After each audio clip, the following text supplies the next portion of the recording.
Hi, GCPC. I missed last week. Things got busy. My day on Tuesday was not a normal day, and I got busy. So I'm sorry I've missed out on being with you all. I've also started realizing that I'm spending a lot more time thinking about what it means to get outside. Not just out on my porch, which I've spent a lot of time there over the last couple months since we've moved here, because Western North Carolina weather is magnificent, especially in comparison to the wonderful weather in Cleveland, Ohio. So I've been outside, but now that my whole family is fully vaccinated and Justin and I are preparing this next weekend to go see our daughter who's serving in Tucson, I'm realizing that I have some muscle memory to work on. Muscle memory that is really far more internal, as in mental and emotional, about what it means to be outside of my own domain.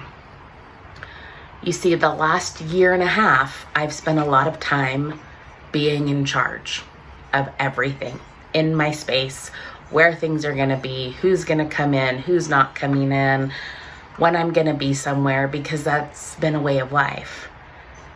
And I'm recognizing that I have to remind myself the ways in which I operate in space, the things that I need mentally and emotionally to re-enter space. I'm an extrovert. I love being around people, yet every time I go to the grocery store in person, I find myself getting super irritated either by the way people are or are not wearing their mask, the impatience people have with other people, the fact that I go to get the creamer that my son likes at Whole Foods, and 9 times out of 10, they don't have it in stock, because the world is catching up with the situation we've been in, the ways that we have been operating. And now we're all trying to figure out what it means to be together. And what I'm noticing, both in myself and in other people, is that we need to practice treating each other with humanity and with kindness, and what it means for us to take that on before we even get outside. What is it internally that I have to remember about people? What is it internally that I have to remember about how this time away has given me space to possibly heal or address things that have been disrupting my own sense of being? And also recognize that other people are walking around with disruption, with their own sense of being, and that my ability to think through that, my ability to offer humanity and offer kindness, is a huge part of what it means to be out in the world. And right as I had been thinking about that, really over the last couple month or so, couple weeks, about what it is to re-enter space and community outside of my household, my friend Bruce has written a book, and it's called In Defense of Kindness, Why It Matters, How It Changes Our Lives, and How It Can Save the World. I highly recommend this book by the Reverend Bruce Reyes-Chow. While this is a plug for his book, it really is a plug and an encouragement for all of us to think about what it means to offer kindness in the world right now in particular. One of the things that he says in the beginning is that being kind is a challenging endeavor.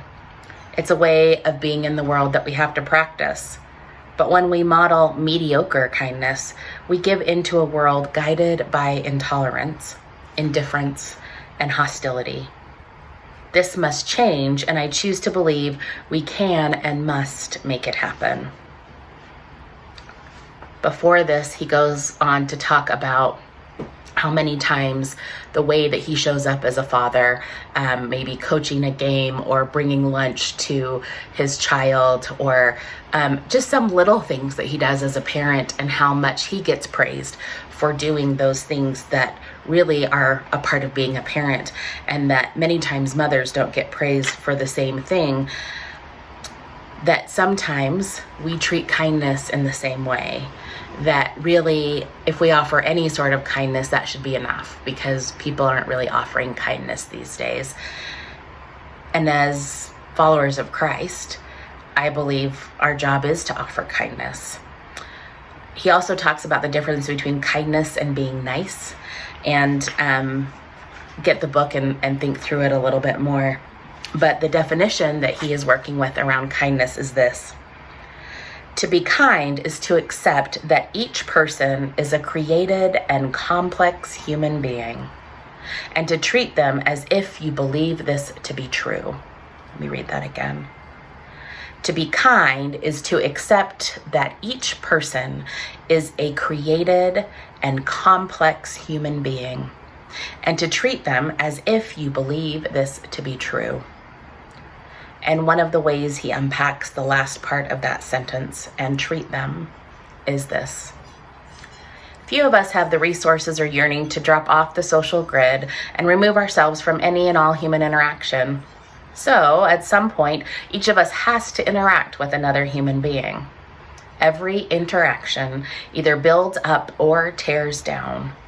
Thus, every action and interaction, no matter how small it might be, has an impact on the other person or persons involved.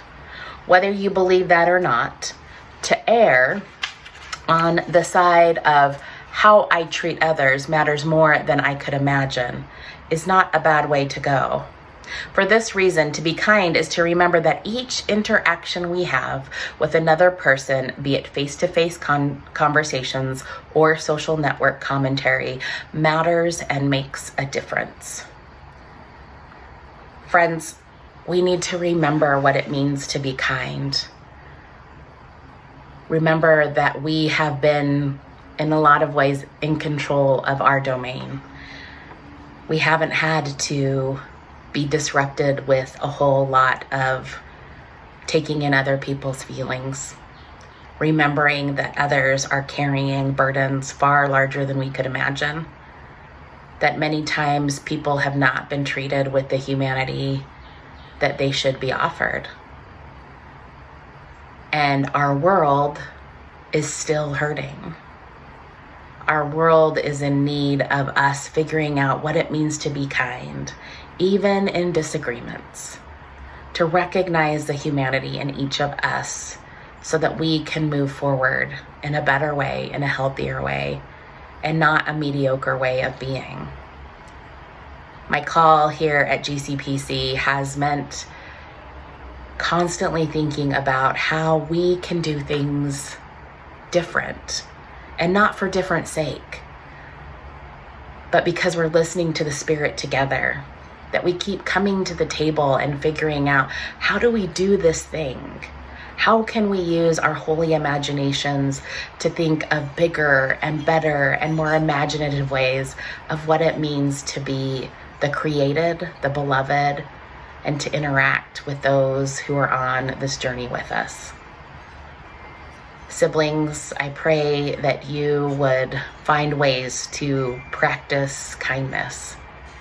It might be getting this book and doing some reflection on what it means to be kind. It's not a big book, but I think for some of us it may be some heavy lifting, because it's time to figure out how we re-enter. And I'm not talking about how we all get together and be in church together, but just how we operate in the world. To remember the things that maybe we didn't do so well before that we want to do better now. The ways that we've yearned for community and need to really prepare for what it means to be community to one another. And today I invite you to think of people in your life who have been examples of kindness. It might be really small and it might be really huge. But I invite you to thank them for that kindness. Thank them for a vision of kindness that isn't just mediocre, that kindness that goes out of its way, that's an intentional way of being Christ's hands and feet in the world. I pray that you will continue this journey with me. I'll be praying for you and pray that you will pray for me too. Amen.